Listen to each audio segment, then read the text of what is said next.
Welcome to today's edition of the IntoTexas AI podcast. It's your look at AI news and trends impacting Texas. I'm your host, Shannon Belew. Let's get started.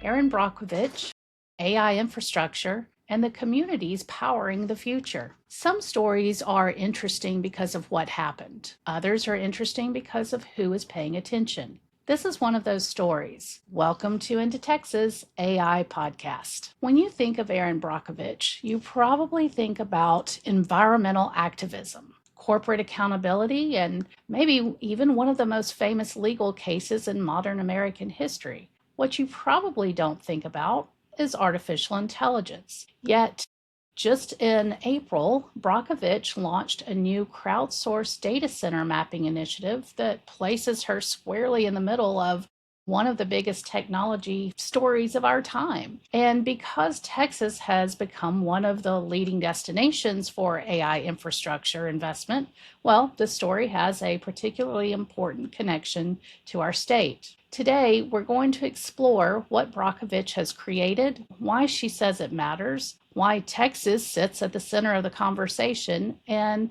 what her involvement may mean about the next phase of the AI era, the project. So Brockovich's initiative combines a public map with community-based reporting related to data centers across the United States. And as we took a look at her website where the map is featured, one detail immediately stands out. According to reporting about the project, Texas has generated more community submissions than any other state represented on the platform. And I think there are 49 total states represented. So we go to Sulphur Springs, Texas, which takes the number one spot at, as of today, 300 reports out of more than 3,000 total submissions so far. For those of you who don't know, Sulphur Springs, Texas has a population just under 20,000, and it's where residents have been closely following one of the largest proposed AI-related developments in the country. So now, because this is a crowdsourced platform, keep in mind that those submissions don't necessarily tell us whether Texans are more supportive or more concerned than residents in other states. What they do tell us is that Texans are paying attention. And before we go further, it's also important to understand what this map is and what it isn't. Again, this is a crowdsourced project. So people are willingly, submitting their issues, just flagging that there are data centers in areas across the US, and then the interactive map is tracking those submissions that come in, right? So some of the locations may represent confirmed facilities. That means existing data centers that are either already under construction or that are already built. Others may reflect permitting activity in certain communities, land acquisitions that have been registered, or just local observations, rumors even, or developments that residents in the community believe could become future data center sites. So it's a collective of all of those things. And I will say again, referencing the website where you can see the map, she does call out the specific number of actual data centers, so you can, start to break that down a bit. But it's important to highlight this difference, right? It's not an official regulation database. It is just a public participation tool designed to collect information, identify patterns, and really encourage transparency. Why this is different? Well, look, we've talked about it a lot here on IntoTexas. It's been all over statewide news, national news, right? It's no secret that communities have been raising questions about data centers for years now. Top questions are those surrounding about water use, water quality, questions about electricity, about land use itself, and then questions about local infrastructure to support all of this data center growth. What's different now is that to me anyway, this is one of America's most recognizable advocates for community voices. And Erin Brockovich has decided that these questions deserve greater visibility. So this story isn't just that these concerns exist. To me, the story is that Erin Brockovich has entered the conversation. Why Texas? Well, I mean, again, we talk about it a lot. The state has definitely emerged as one of the most important AI infrastructure markets in the world, and certainly in the US. We see major investments continue to appear across the Dallas Fort Worth area, Houston, Austin, San Antonio, Abilene, Red Oak, Temple, El Paso, right? I mean, you get the idea. It's all across the state. And companies are definitely investing billions of dollars into the facilities that are going to power this next generation of artificial intelligence. So the same strengths that have helped that has helped Texas become an energy leader are also helping the state become an AI leader. Land, power, infrastructure, connectivity. But this leadership also brings attention and visibility and sometimes public concern. So let's talk about AI's physical footprint. Most conversations about AI, do focus around software and the outputs that are enabled by AI in our workplace, in our daily lives. But it's important to remember that AI also has a huge physical footprint, massive computing infrastructure, power systems, cooling systems, fiber networks, the data centers themselves, as we talked about. And some have even compared these data centers to the oil wells for the digital economy, right? So interesting to think about that when we think about the history of Texas and what's fueled growth here in the state historically. Now, the comparison certainly is not perfect, but it does highlight an important reality, which is increasingly it's not only an infrastructure story when we talk about AI and when we talk about data centers, but it is a community story. Water, power, and the communities. So interestingly enough, you do also on Erin Brockovich's new website, the map that you see, she pulls out all of the statistics. So again, as we've referenced, you can see states where there have been the most concerns logged, most submissions. And then also she notes what those top concerns are. And certainly, again, no surprise, water usage is the number one thus far. Then you have electricity demand. There's also noise and land development itself. And then again, just general community impacts. So I think when you consider Texas, right, as a state, we might just understand resource planning better than a lot of states, even. So the challenge isn't whether data centers use resources. Of course they do.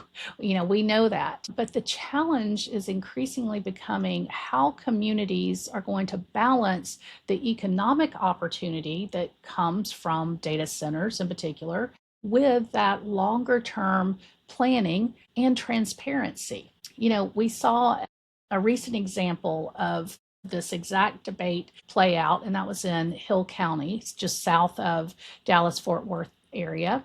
And we talked about this in a prior episode, but county leaders approved a temporary moratorium on a new data center construction project while they took time to better evaluate the questions, the concerns surrounding the infrastructure project, the water resources, and just, again, community impact in general. So whether people support or oppose those decisions isn't really the point. The point is that data centers are becoming visible. They're playing a role in everyday lives, not just from the technology that they enable, but from our day-to-day community and how we live and where we live, right?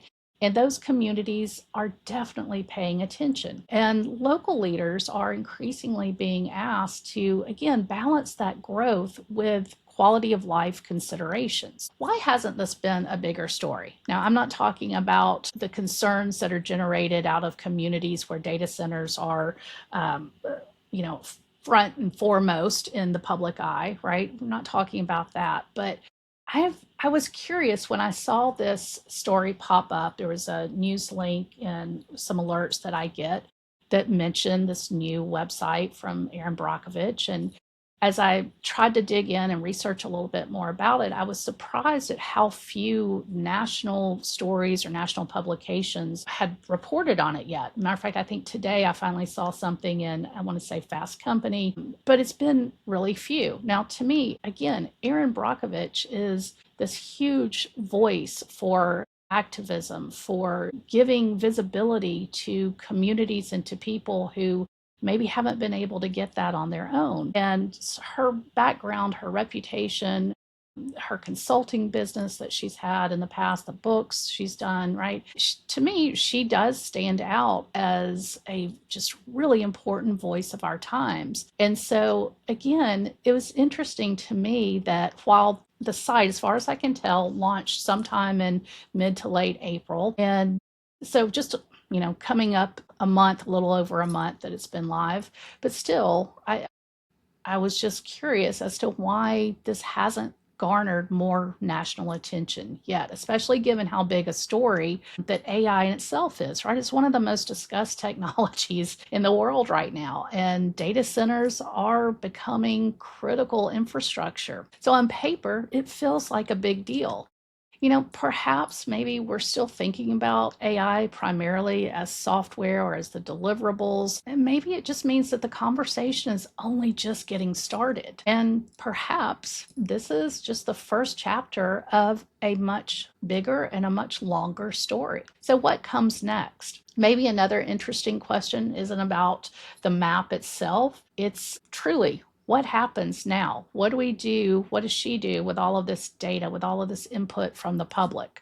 Again, historically, Brockovich's work has often started with gathering information, identifying patterns, and amplifying those community voices. Now, to be clear, I have not seen anything where she has announced a broader campaign beyond this initiative, and her website, again, clearly spells out what her reason is for doing this, and she just wants to bring awareness. But I do think it's always fair to ask whether this project could eventually contribute to bigger conversations around transparency, reporting standards, water usage disclosure, zoning decisions, or just general public awareness. Now, it's important always not to assume conflict. I'm a big believer in that, right? I just like to ask the questions and think about with anything. We've got data. When you are starting to gather that data, what do you do with it? Why is the data meaningful? And those are the questions I always like to ask, whether it's in business or just as I'm reporting stories. And I think it's, again, important to also fully understand and recognize that AI infrastructure is becoming a much needed community conversation. And maybe that's just not happened enough yet. Or maybe, again, we've not had the right spotlight to elevate those community conversations. For years, I think AI discussions, again, were largely driven and have still been driven largely by technology companies, investors. Now we're starting to see it shift to also include policymakers and researchers. And that's all fantastic. But now we want to see those local communities to become a bigger part of that discussion. So whether this project ultimately leads to new research, greater transparency, policy discussions, or simply more public awareness, it does reflect a broader reality. AI is no longer something happening somewhere else to someone else, right? It's increasingly being built in real communities with real people asking real questions about what comes next. And I think there's also another possibility that's worth considering. I think projects like this aren't only useful to communities, they could also be useful to the companies building AI infrastructure, to those technology companies, to the hyperscalers, right? One of the challenges facing data center developers today is that, again, as we've seen here and talked about so often, is that many communities don't fully understand what these facilities are, how they operate, or what impacts they will have now and will have in the future. And those are all fair questions to better understand. So to understand that, you need better information, and that can increase the quality of the conversations and the quality of the learning and the knowledge. And it also, I think most importantly, those better conversations then lead to greater trust. And that trust is what can make it easier for communities, for developers to work together on projects that could really deliver strong economic benefits while addressing legitimate local concerns. So in that sense, visibility doesn't have to create conflict. It can also create understanding. So, whether you view Brockovich's map as a public resource, an early warning system, a transparency initiative, or simply a new way for communities to share information, I think one thing is clear. The conversation around AI infrastructure is definitely expanding. And it's no longer only about the people or the companies that are building AI. It's increasingly becoming about the people living alongside that infrastructure that powers AI. And now, with Erin Brockovich lending her voice to that conversation, more people are likely to start paying attention. AI is becoming a community conversation, not just a technology conversation. That's it for today's episode of the IntoTexas AI podcast. As always, I appreciate you taking the time to watch, to listen. And if you want to continue getting more insights on how AI is reshaping Texas, I invite you to continue watching, to please subscribe and share and leave a comment on your favorite podcast platform. I'm Shannon Belew. I'll see you next time.